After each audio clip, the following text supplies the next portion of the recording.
pored pomena koje smo dali nevino stradalim ljudima iz Titela u raciji zločinačkoj koja se desila pre skoro 80 godina, imali priliku da donesemo ovde nekoliko knjiga, naime više od 100-150 knjiga koje Arhiv Vojvodine poklanja vaše mesto, odnosno pre svega osnovnoj školi.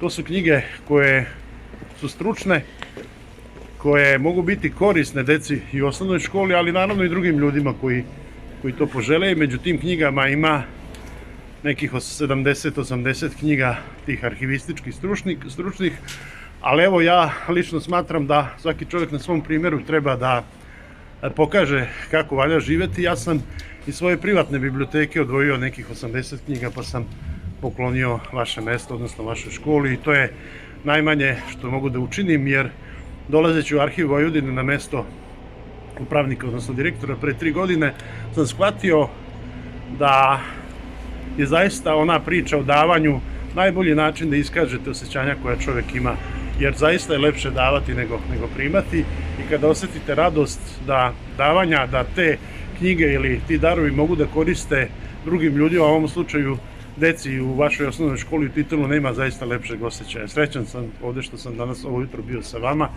i dao Bog da se viđemo i narednih godina. Živjeli. Hvala.